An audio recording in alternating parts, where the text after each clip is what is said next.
Hello, our esteemed viewers, and welcome to our Talknoy Productions. We are here today to discuss the set books, and as we have been doing, you're aware that we have been discussing the short stories, that is a silent song, and other stories. We have also been discussing the Samaritan and also Fathers of Nations. I would like to invite you to this particular presentation that will be dealing with the fourth story in a silent song and other stories, and that is an incident in the park by Major Mwangi. Major Mwangi is actually a Kenyan author, you're aware of that, and he is at one particular time authored a text, Kakas for Hounds. So it is the same Major Mwangi that has written the short story as an incident in the park. So what is this story about? An incident in the park is a story about the problems of urbanization and the issues that are there in the modern cities. I think this is what this story is trying to interrogate, the problems that we have in our upcoming cities. Now the first problem, when you read this story, is a problem that I would say the problem of water. Water is a big problem here because in August, there has never been any rain. And that is what the author tells us. Almost everything in the park has dried up. And also the ground is a deep, dusty brown, bare and parched. And that means there is no growth at all. The grass has also dried and the trees have also shed their leaves.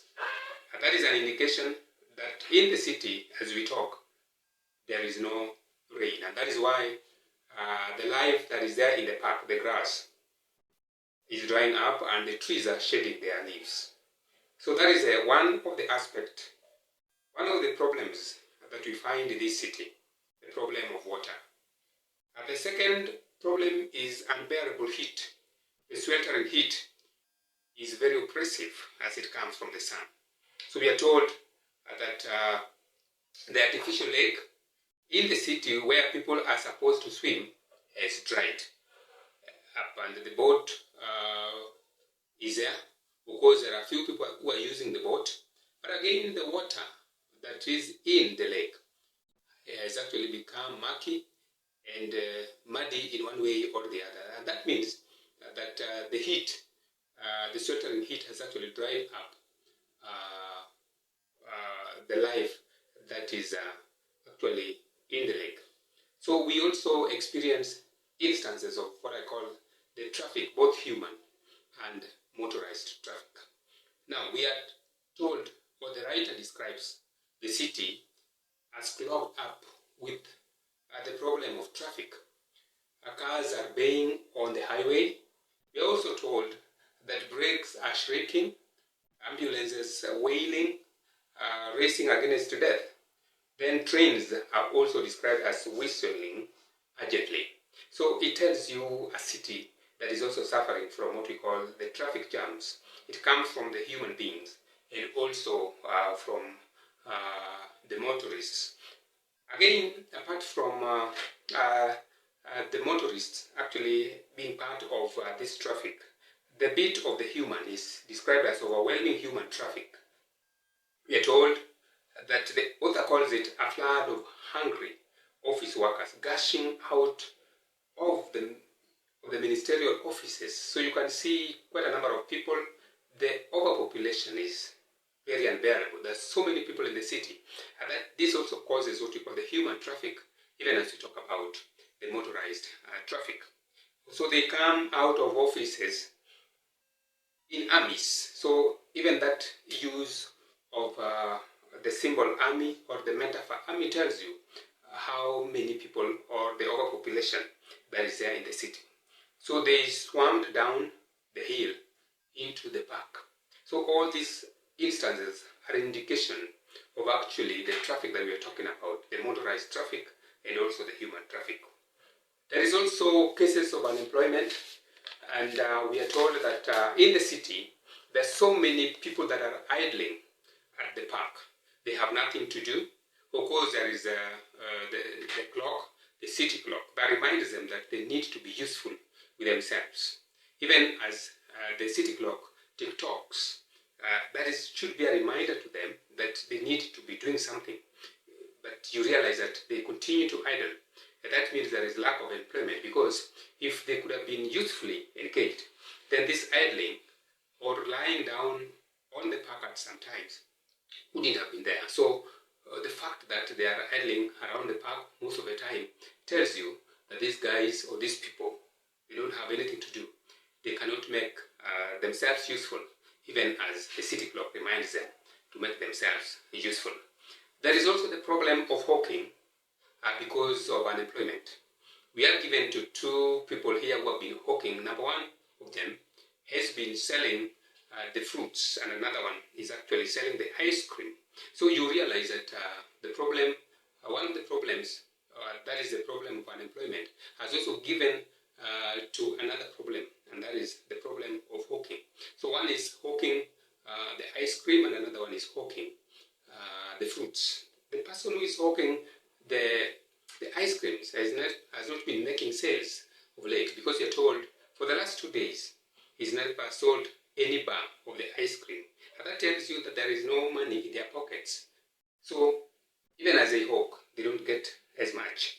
So when we talk about even the person here, the hawker here, who is selling the fruits, they're not making as much, and that is why he keeps on making some calculations using a matchstick on his thighs, trying to do the calculations. Maybe the sums are not adding up. The sales, probably with the amount of money that he's got, are not adding up, and that is why he keeps on scratching his head, because he's not making as much money as you would have expected. So those are some of the problems that we get. So there is no money in their pockets. These traders are actually trying to eke alive, but life is becoming a little unbearable for them in the city. So there is also poor maintenance of city facilities. We are told that the facilities like the lake, it is like this lake is drying up. Maybe it is an artificial lake that is made for recreation, but we are told that it is drying up. The fish pond is now overgrown with weeds, and that is what the author tells us. The park soil of the northern bank of the fish pond had collapsed and reclaimed it, thereby forcing the murky brown water and the bewildered fish the deeper further end. So you can see the description that the lake has actually receded. There is very little water, and even now the fish has receded to the farthest end of the lake. That means actually this lake is drying up. The pond is also kind of drying up, and has actually been infected now by what we call the weeds. So in one way or the other, it tells you a story of a city that is not well maintained. Even the recreational facilities actually suffer what we would call in this case running down. They are being run down by the systems that be. So we also can get a case here of a drug abuse, because there are two gentlemen that are at the fish pond and they are sharing a cigarette. And that means probably that is one of the ways now they use now to pass time. Smoking the cigarette, as we are told here, and that could be a case that this city as well is suffering cases of drug abuse. So there is also the problem of police brutality that is being brought out very well in this story. How do we know that there is police brutality? We are exposed to a situation where one of the hawkers here, the one that is selling the ice cream, is confronted with the police officers. And the police officers actually are looking for excuses, maybe to punish him or maybe to get some bribe from him. So they have asked him to produce his business license. Now, which business license would you get from someone who is just selling the ice cream? This is one of the questions that we are asking. Another case is when these policemen confront the fruit seller, and they are asking him to produce two documents. Number one, they want him to produce the identity card and also to produce the license, and he has not been able to produce the two. That means he may not have them. The question is, why? Why would you get a business license and you just someone selling fruits? So in this case, they insist that he has to produce these things, and he says that they have been left at home. So when this happens, Actually, he realizes that his life is in danger. And therefore, they might even be asking for the bribe. So he produces 5 shillings to give them. Unfortunately, they refuse to take that because probably they feel that is very little money. So what happens?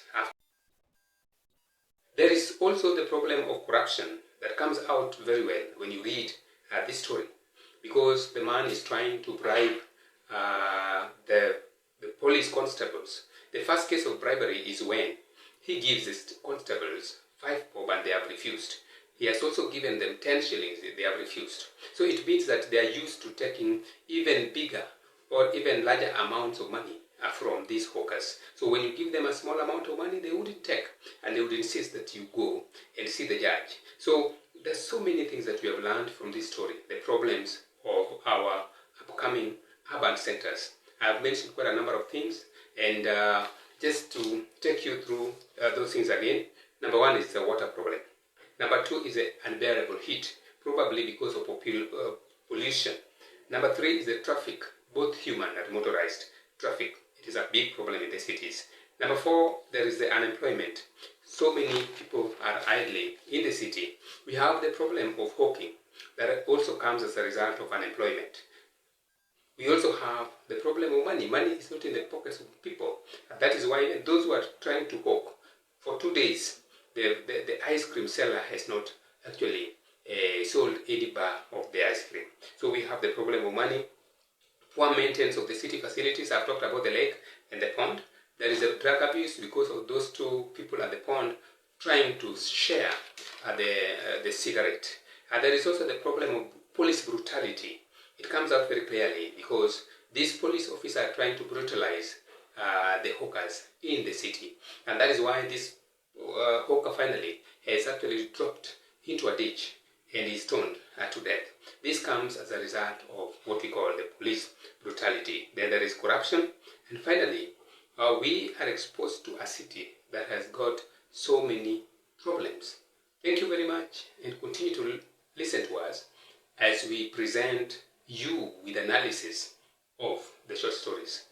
I am your presenter, Yuga Zedomolo, and if you haven't subscribed to our YouTube channel, kindly do so, because we have a lot to share with you, even as you also continue to help our students out there. May God bless you abundantly.